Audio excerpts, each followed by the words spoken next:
4 جرنیلوں نے کیا تھا، جنرل جیلانی ہوں، جنرل ضیاء الحق ہوں اور جنرل حمید گل صاحب ہوں، یا پھر آگے چل کر جنرل اسد درانی ہوں، یا پھر بریگیڈیئر قیوم ہوں، بریگیڈیئر امتیاز ہوں۔ یہ حقائق قوم جانتی ہے، اور اگر نہیں بھی جانتی تو ہم آپ کے سامنے رکھ دیتے ہیں۔ اور ضیاء شاہ صاحب فرماتے ہیں کہ گورنر نے چند باتیں کہیں جن کا خلاصہ یہ تھا کہ اتفاق لمیٹڈ والے میاں شریف کا بیٹا نواز شریف ہے، جس کے بارے میں جنرل ضیاء الحق نے کہا ہے کہ اسے سیاست میں بہت آگے جانا ہے۔ گورنر صاحب کا کہنا تھا کہ بڑے اخبار دو ہیں، جنگ اور نوائے وقت۔ جنرل جیلانی نے کہا کہ نوائے وقت کے مالک اور چیف ایڈیٹر مجید نظامی ہیں، وہ تو تعاون کر رہے ہیں، جن سے اتفاق کے مالک میاں شریف صاحب کی ذاتی دوستی ہے۔ آپ کراچی میں رہتے ہیں، اس لیے آپ کو لاہور آنے کی تکلیف دی۔ یہ ضیاء شاہد کو بتا دیں، میاں میر شکیل الرحمان اور میر خلیل الرحمان صاحب کی جانب سے گرین سگنل ملنے کے بعد کہا کہ آپ کے اخبار نے اس نوجوان کو بھرپور کوریج دینی ہے۔ پھر وہ مجھ سے مخاطب ہوئے اور بولے، یہ جو تم لوگوں کو بلا کر فورم کرواتے ہو نا، نواز شریف کو ہر فورم میں، ہر اہم غیر اہم فورم میں بلایا کرو، خواہ اس کا موضوع کوئی بھی ہو، تاکہ اسے مسئلے مسائل کا پتہ چلے۔ یہ ہے میاں صاحب آپ کی اوقات کہ جنرل جیلانی صاحب اپنے بیٹے کے طور پر آپ کا تعارف کرا رہے ہیں جنگ اخبار والوں سے، اور کہہ رہے ہیں اس کی رنگین تصویریں چھاپو۔ میر خلیل الرحمان صاحب نے پوچھا کہ آپ اسے بنا کیا رہے ہیں، تو جنرل جیلانی نے کہا کہ آج کل تو وہ وزیر خزانہ ہے، لیکن آگے الیکشن آ رہے ہیں، انہیں جو ہے وہ لمبا سفر طے کرنا ہے۔ یہ معاملہ یہیں پر ختم نہیں ہو رہا جناب، کاپی پنسلیں، کاپی پین ڈائریاں کھول رہے ہیں۔ جن دنوں اتفاق فاؤنڈری ریلوے کے پاس تھی، معلوم نہیں سچ ہے یا جھوٹ، یہ خبریں عام تھیں کہ زیادہ تر لوہار ریلوے کا لوہا چرا کر یار لوگ میاں شریف کی فاؤنڈری کو بیچ دیتے ہیں، اور پھر کیونکہ یہ کومیا لیا گیا تھا یہ ان کا جناب بزنس، تو جنرل ضیاء الحق نے میاں شریف کا ادارہ اتفاق لمیٹڈ انہیں واپس کر دیا، اور غالباً یہی واپسی وہ سبب بنی جس کے باعث میاں شریف کے بیٹے محمد نواز شریف پر فوج نے ہاتھ رکھ دیا۔ عمران خان کو تانے دینا چھوڑیں، میاں صاحب آئینے کے اندر اپنا چہرہ دیکھیں، آئینے کے اندر اپنا چہرہ دیکھیں اور شرم سے پانی پانی ہو جائیں۔ اپنی بیٹی مریم نواز صاحبہ کو بھی اپنی یہ سیاسی تاریخ پڑھائیں، اگرچہ انہیں پتہ ہوگی لیکن وہ شاید بھول گئی ہیں۔ پرویز رشید صاحب ان کے اتالیق ہیں۔ آگے چل کر کہتے ہیں، انہی دنوں نواز شریف اپنی مال و دولت کی وجہ سے پہلا الیکشن امیدوار تھا اور صحافی غلام جس نے باقاعدہ اشتہاری ایجنسی کی خدمات حاصل کی۔ شروع سے ہی مال لگانے کا شوق تھا انہیں۔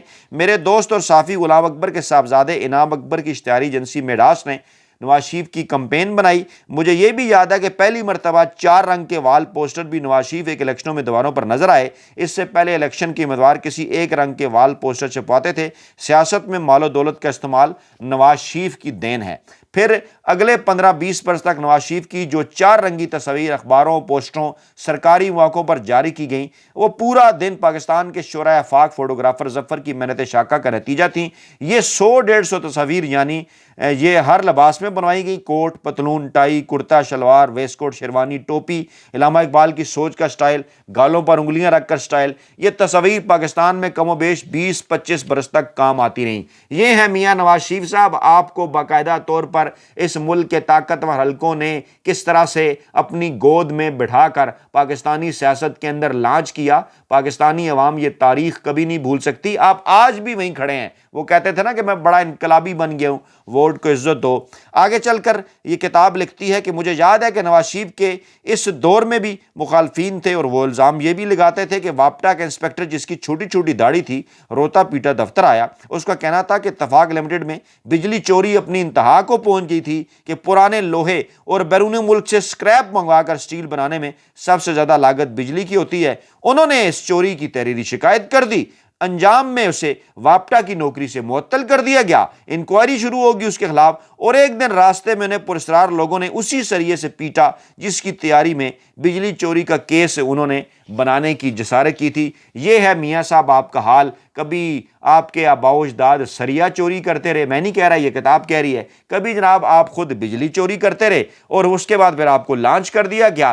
اور پھر کہتے ہیں کہ ایک رپورٹر جو نواز شریف کی بیٹ کور کرتا تھا، بعد میں اس وجہ سے مالدار ترین بن گیا کہ صرف اس کے خاندان میں بھائیوں، رشتہ داروں اور والد سمیت سب کو اتنے پلاٹ ملے کہ دیکھتے ہی دیکھتے وہ خاندان متول بن گیا۔ جی ہاں، یہ ہے سٹائل اس نون لیگ کا، یہ ہے سٹائل میاں نواز شریف صاحب کا۔ یہ میں نہیں کتاب رہا، یہ میں نہیں کہہ رہا، یہ میں کوئی الزام تراشی نہیں کر رہا، یہ جناب یہ کتاب کہہ رہی ہے، اور اس کتاب کا ایک ایک ورق کہہ رہا ہے کہ نواز شریف جو کہ دوسروں کے اوپر الزامات لگاتے ہیں، عمران خان صاحب کو کہہ رہے ہیں کہ انہیں فلاں نے لانچ کیا، فلاں نے لانچ کیا۔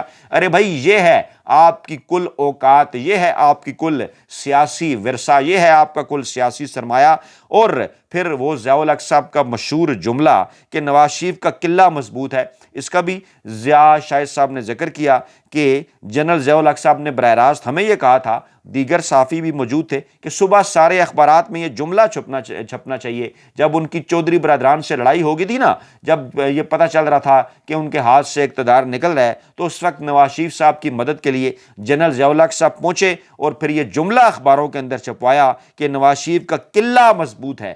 جنرل ضیاء جب تک زندہ رہے ان کی پوری حمایت نواز شریف کے ساتھ رہی۔ انہوں نے یہاں تک کہا کہ نواز شریف میرا سیاسی وارث ہے، ایک بار یہاں تک کہا کہ میری دعا ہے کہ میری عمر اس سے لگ جائے۔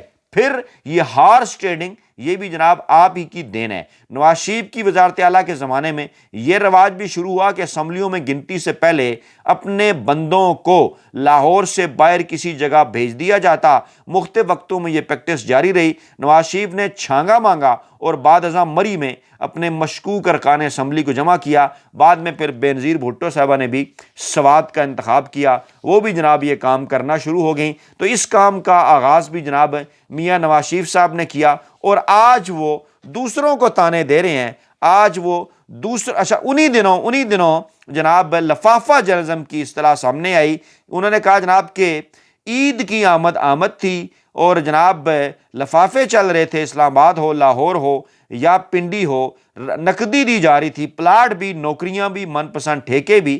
نواز شریف کے گھر کے ایک نوجوان نے مجھے ایک فہرست دکھائی، عید کی آمد تھی، اس نے کہا 72 اخبار نویسوں کی فہرست ہے جنہیں عید گفٹ بھیجنے ہیں۔ تو یہ میڈیا کیوں چیخے مارتا ہے؟ بنی گالا سے، عمران خان کے گھر زمان پارک سے تو انہیں چائے کا ایک کپ نہیں ملتا۔ ہم خود ایک دفعہ ناشتہ عمران خان صاحب نے ناشتے پر بلایا گفتگو کے لیے، اور چائے کا ایک کپ جناب، اور خود جناب ابلے ہوئے انڈے اور شہد اور بریڈ کھائی، اور باقیوں کو کہا چلیں جی جنٹل مین اب بات کرتے ہیں۔ ان کے ہوش اڑ گئے۔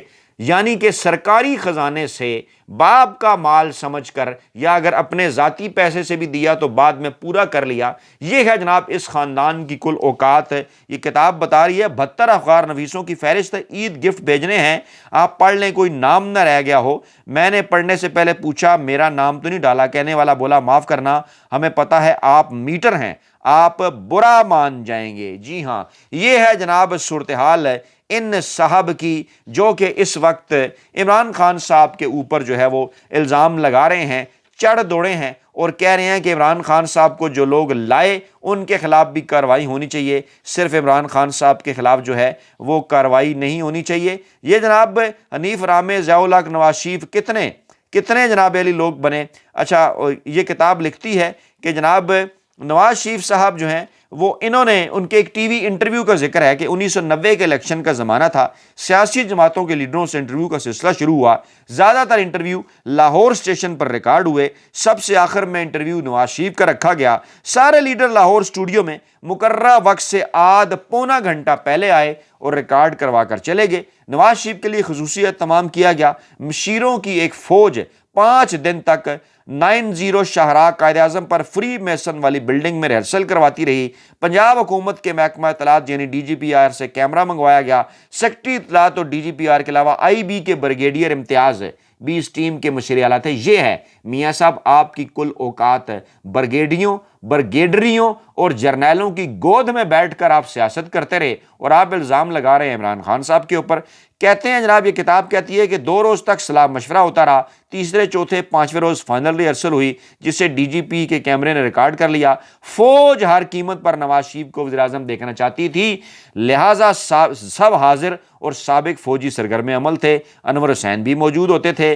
فائنل ریہرسل 2 دن تک جاری رہی۔ مشیران گرامی بار بار نئے سوال شامل کراتے تھے۔ خدا کر کے 6 دنوں میں انٹرویو خصوصی سیٹ پر ریکارڈ کیا گیا۔ ایک دن بریگیڈیئر امتیاز صاحب نے یہ کہہ دیا، رولنگ دے دی کہ نواز شریف کی غریبوں کی مدد کا بھی کوئی واقعہ شامل کر دیں تاکہ غریب پروری کا ثبوت ملے۔ بڑا ڈھونڈا گیا، نواز شریف بھی ذہنی اذیت مشقت کر کے تھک چکے تھے، کوئی واقعہ بریگیڈیئر امتیاز کو پسند نہیں آ رہا تھا۔